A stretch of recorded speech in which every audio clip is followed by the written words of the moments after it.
Trinamool supremo Mamata Bandyopadhyay এবার সেই strategy making করে দিলেন। এমনিতেই এসআইআর এর বিরুদ্ধে নির্বাচন কমিশনকে কাঠগড়ায় দাঁড় করিয়ে লাগাতার তৃণমূল কংগ্রেস একটা চাপ সৃষ্টির স্ট্র্যাটেজি নিয়েছে। মমতা বন্দ্যোপাধ্যায় জোর দিয়ে বলেছেন 226-এর নিচে একটা আসনও তিনি মানবেন না, 26-এর টার্গেট 226।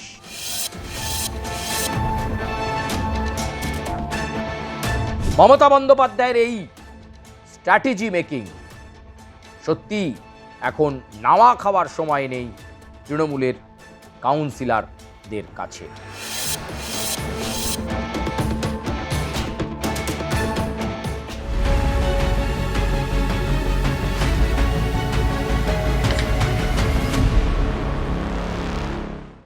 নমস্কার, আমি সুচারু, আপনাদেরকে স্বাগত জানাই ভোটের হাওয়ায়। ভোটের হাওয়ার উত্তাপ বাড়ছে আর আমরাও নিবিড়ভাবে পর্যবেক্ষণে রাখছি কে কোথায় প্রার্থী হচ্ছেন, কে কিভাবে প্রচার করছেন, প্রচারের ইউএসপি কি, কিভাবে স্ট্র্যাটেজি সাজাচ্ছেন কোন দল, সেটা আমরা নজরে রাখছি শাসক বিরোধী উভয় শিবিরেই। আর আজকের প্রতিবেদনে আমরা যেটা তুলে ধরবো সেটা হচ্ছে তৃণমূল কংগ্রেসের স্ট্র্যাটেজি। তৃণমূল সুপ্রিমো মমতা বন্দ্যোপাধ্যায় এবার সেই স্ট্র্যাটেজি মেকিং করে দিলেন। 1:7, 1:10, সেটা যাই হোক না কেন, স্ট্র্যাটেজিকে মেনে চললে সাফল্য আসবে, স্ট্র্যাটেজিকে মেনে চললে তৃণমূল কংগ্রেসের জয় নিশ্চিত, বলছেন খোদ দলের সুপ্রিমো মমতা বন্দ্যোপাধ্যায়। এমনিতেই এসআইআর এর বিরুদ্ধে নির্বাচন কমিশনকে কাঠগড়ায় দাঁড় করিয়ে লাগাতার তৃণমূল কংগ্রেস একটা চাপ সৃষ্টির স্ট্র্যাটেজি নিয়েছে।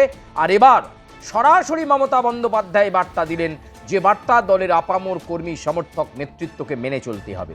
অক্ষরে অক্ষরে পালন করলে তৃণমূল কংগ্রেসের নেত্রী তথা তৃণমূল সুপ্রিমো তথা রাজ্যের মুখ্যমন্ত্রী মমতা বন্দ্যোপাধ্যায় মনে করছেন এবারও 26-এ যে টার্গেট তিনি বলেছেন, অর্থাৎ 26-এর ভোটে, বিধানসভা ভোটে 226 আসনের টার্গেট দিয়েছেন মমতা বন্দ্যোপাধ্যায়। নিশ্চয়ই আপনাদের মনে থাকবে প্রার্থী তালিকা ঘোষণার দিন মমতা বন্দ্যোপাধ্যায় বলেছিলেন 26-এ টার্গেট 226।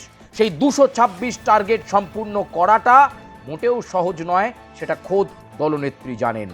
কারণ জেলায় দ্বন্দ্ব আছে, জেলার মধ্যে লবি আছে, কিন্তু সবটাকে দূরে একেবারে সরিয়ে ফেলতে হবে। কোনো লবি, কোনো দ্বন্দ্ব চলবে না, স্ট্র্যাটেজি মেকিংয়ে জোর দিতে হবে। সেই স্ট্র্যাটেজি মেকিংয়ে জোর দিয়ে চলার বার্তা দিলেন তৃণমূল সুপ্রিমো তথা রাজ্যের মুখ্যমন্ত্রী মমতা বন্দ্যোপাধ্যায়। অক্ষরে অক্ষরে পালন করতে হবে তৃণমূলের নেতা কর্মী সমর্থকদের সেই আপ্তবাক্য, সেটাই রাজনৈতিক স্লোগান, সেটাই রাজনৈতিক স্ট্র্যাটেজি, এমনটাই বলছেন মমতা বন্দ্যোপাধ্যায়। মঞ্চে একটার পর একটা কখনো তিনি ভারতীয় জনতা পার্টিকে তোপ দাগছেন, কখনো সাম্প্রদায়িক রাজনীতির অভিযোগ করছেন, কিন্তু দলের অন্দরে যে বার্তা তিনি দিয়ে দিয়েছেন সেটা শুনে কিন্তু এই মুহূর্তে নেতৃত্ব যথেষ্ট সতর্ক। দলের কোর কমিটি, দলের রাজ্য কমিটির বৈঠকেও মমতা বন্দ্যোপাধ্যায় সেই বার্তা পৌঁছে দিয়েছেন। এই স্ট্র্যাটেজি মেনে চললে তৃণমূলের জয় কেউ আটকাতে পারবে না বলেই বিশ্বাস দলের শীর্ষ নেতৃত্বের এবং মমতা বন্দ্যোপাধ্যায়ের। সেই স্ট্র্যাটেজি কি সেই স্ট্র্যাটেজি? দলের কাউন্সিলরদের উদ্দেশ্যে, পৌর প্রতিনিধিদের উদ্দেশ্যে বার্তা দিলেন মমতা বন্দ্যোপাধ্যায়, পঞ্চায়েত মেম্বারদের উদ্দেশ্যে বার্তা দিলেন মমতা বন্দ্যোপাধ্যায়। স্পষ্ট ভাষায় বলে দিলেন বিধানসভা কেন্দ্রে কার ওয়ার্ডে তৃণমূল কংগ্রেস প্রার্থী কত লিড পাচ্ছে, কত ভোটের ব্যবধানে এগিয়ে থাকছে, সেটার উপরই নির্ভর করবে কাউন্সিলরদের ভবিষ্যৎ, পৌর প্রতিনিধিদের ভবিষ্যৎ, পঞ্চায়েত সদস্যদের ভবিষ্যৎ। যদি তারা নিজের ওয়ার্ডে বা নিজের অঞ্চলে লিড না দিতে পারে তৃণমূল কংগ্রেসের বিধানসভার প্রার্থীকে, তাহলে আগামীবার টিকিটের জন্য বলবেন না, টিকিট আশা করবেন না, তাহলে তাকে আর টিকিট তৃণমূল কংগ্রেস আগামীবার দেবে না পৌরসভা নির্বাচনে বা পঞ্চায়েতে। স্পষ্ট ঘোষণা করে দিলেন মমতা বন্দ্যোপাধ্যায়। কাউন্সিলরদেরকে টার্গেট বেঁধে দিলেন, সে কলকাতা পুরসভা হোক বা রাজ্যের যে কোনো প্রান্তের পৌরসভা হোক, ওয়ার্ডের কাউন্সিলর যারা রয়েছেন তাদের উপরেই গুরু দায়িত্ব সামলালো। কে কাকে ছাপিয়ে গিয়ে কত লিড দিতে পারলেন, তৃণমূলের প্রার্থীকে কতটা এগিয়ে দিতে পারলো, এইটা কিন্তু নির্ভর করবে কাউন্সিলরের ওপর। আর কাউন্সিলর যদি সেটা করতে ব্যর্থ হন, তাহলে 2026-এর বিধানসভা নির্বাচনের পরবর্তী পর্যায়ে যখন পৌরসভা নির্বাচন আসবে, তখন সেই সংশ্লিষ্ট কাউন্সিলর পৌরমাতা বা পৌর পিতাকে কিন্তু আর টিকিট দেবে না তৃণমূল। কারণ এই বিধানসভা নির্বাচনের লিড তার ওয়ার্ডে কতটা দিতে পারছে কাউন্সিলর, সেটা দেখেই টিকিট কনফার্ম হবে। নচেত টিকিটের কথা ভুলে যান। এই কড়া বার্তা মমতা বন্দ্যোপাধ্যায় দিয়ে দিয়েছেন যে টিকিটের জন্য আর তখন বলতে আসবেন না। কাউন্সিলর হয়েছেন মানে জনপ্রিয়তা আছে, আর সেই জনপ্রিয়তাকে কাজে লাগিয়ে নিজের ওয়ার্ডে যদি তৃণমূল কংগ্রেসের প্রার্থীকে লিড না দিতে পারেন, জয়ের দিকে এগিয়ে না দিতে পারেন, তাহলে কিন্তু কোনো রক্ষে নেই। যে যত বেশি ব্যবধানে লিড বা এগিয়ে থাকা নিরিখে তৃণমূল কংগ্রেস প্রার্থীকে অক্সিজেন দিতে পারবে, তার টিকিট পৌরসভা নির্বাচনে ততটাই নিশ্চিত। একই রকমভাবে যেখানে গ্রামীণ অঞ্চল, যেখানে পঞ্চায়েত ব্যবস্থা, সেখানের ক্ষেত্রেও একই রকম। গ্রাম পঞ্চায়েতের প্রধান, উপপ্রধান বা পঞ্চায়েত সদস্য যারা রয়েছেন তাদের ক্ষেত্রেও তাই। তারা যদি নিজেদের অঞ্চলে নিজেদের বুথে তৃণমূল কংগ্রেস প্রার্থীকে লিড দিতে পারেন, তাহলেই আগামীবারে টিকিট দেওয়া হবে, নচেত টিকিট নেই। এই স্ট্র্যাটেজি মেকিংয়েই মমতা বন্দ্যোপাধ্যায় জোর দিয়েছেন। শুধু ভবানীপুর কেন্দ্রের দিকে তার নজর নয়, শুধুমাত্র ভবানীপুরের কাউন্সিলরদেরকে তিনি টার্গেট বেঁধে দেননি, গোটা রাজ্যের সমস্ত কাউন্সিলরদেরকে বার্তা দিয়ে দিয়েছেন। তৃণমূল কংগ্রেসের কাউন্সিলর যারা, তাদের কাছে টার্গেট, লিড দাও, আগামী টিকিট হাতে নাও। লিড নেই, টিকিট নেই, সরে যেতে হবে। নতুন মুখের সমাহার আসবে, নতুন লড়াই হবে। আবার সে যদি আগামীর বিধানসভা নির্বাচনে লিড না দিতে পারে, তাহলে তাকেও রাখা হবে না। অর্থাৎ দলের প্রার্থীকে লিড দিতে পারলে তবেই আপনি পাবেন পুরস্কার, বার্তা দিলেন মমতা বন্দ্যোপাধ্যায়। তিনিও খুব ভালোভাবে বোঝেন এই এসআইআর আবহে প্রচুর মানুষ বাদ পড়েছেন। কাটছাট হয়ে নিশ্চিদ্র নিরাপত্তায় নির্বাচন হচ্ছে। সেই নিশ্চিদ্র নিরাপত্তার নির্বাচনে মমতা বন্দ্যোপাধ্যায় বারবার অভিযোগ করছেন এসআইআরে হেনস্থার জবাব দেবে বাংলার মানুষ, জবাব দেবে মা বোনেরা।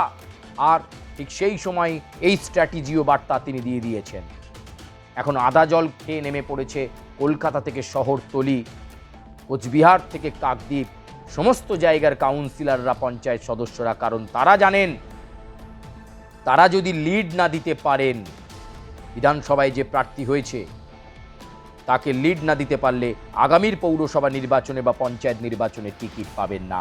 মমতা বন্দ্যোপাধ্যায়ের এই স্ট্র্যাটেজি মেকিং সত্যি এখন নাওয়া খাওয়ার সময় নেই তৃণমূলের কাউন্সিলরদের কাছে। ইতিমধ্যেই মমতা বন্দ্যোপাধ্যায় জোর দিয়ে বলেছেন 226-এর নিচে একটা আসনও তিনি মানবেন না। 26-এর টার্গেট 226। ফলে সেই লড়াইয়ে একটার পর একটা জ্বালাময়ী ভাষণ দিচ্ছেন তিনি, উজ্জীবিত করছেন তৃণমূল কংগ্রেসের নেতৃত্বকে।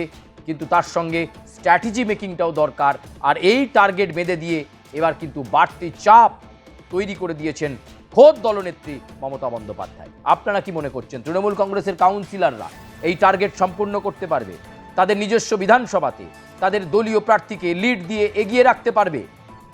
এই যে স্ট্র্যাটেজি নিয়েছে তৃণমূল কংগ্রেস, এই স্ট্র্যাটেজিতে বাংলায় 200-র ওপর আসন তৃণমূল কংগ্রেস পাবে, নাকি এবার পরিবর্তন, যে কথা বলছে ভারতীয় জনতা পার্টি, যে কথা বলছেন অমিত শাহ, যে কথা বলছেন নরেন্দ্র মোদী, যে কথা বলছেন শুভেন্দু অধিকারী, যে কথা বলছেন সুকান্ত মজুমদার, যে কথা বলছেন শ্রমিক ভট্টাচার্য, সেই পরিবর্তন কি বিজেপির পক্ষে সম্ভব হবে?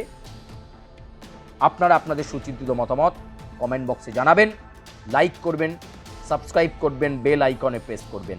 আরও একবার আপনাদের কাছে এই প্রশ্ন আমরা রেখে যাচ্ছি, তৃণমূল সুপ্রিমো মমতা বন্দ্যোপাধ্যায় যে স্ট্র্যাটেজি মেকিং করতে দিয়েছেন, কাউন্সিলরদের ওপর যে বাড়তি দায়িত্ব দিয়েছেন, তাতে কি তৃণমূল কংগ্রেস তার রাজনৈতিক সাফল্য তুলতে পারবে, নাকি এবার ভারতীয় জনতা পার্টি রাজনৈতিক সাফল্য তুলতে পারবে? 2026-এর বিধানসভা নির্বাচনকে নিয়ে কাটাছড়া শুরু হয়ে গেছে, অঙ্কের নিয়মে যোগ বিয়োগ গুণ ভাগ শুরু হয়ে গেছে। কিন্তু এই স্ট্র্যাটেজিতে সত্যিই কি তৃণমূলের ভাগ্য খুলে যাবে? 2021-এর বিধানসভা নির্বাচনে মমতা বন্দ্যোপাধ্যায় বলেছিলেন, ভুলে যান কে কোন কেন্দ্রে বিধানসভা প্রার্থী, একজনই প্রার্থী ভাবুন 294টা কেন্দ্রে সেটা মমতা বন্দ্যোপাধ্যায়। আর তাতেই ভোট হয়েছিল। সেবারও তৃণমূল কংগ্রেস বিরোধী হাওয়া ছিল, কিন্তু ৭৭-এ আটকে গিয়েছিল ভারতীয় জনতা পার্টি। বামেরা পেয়েছিল 0, কংগ্রেস পেয়েছিল 0, ইন্ডিয়ান সেকুলার ফ্রন্ট পেয়েছিল 1টি আসন।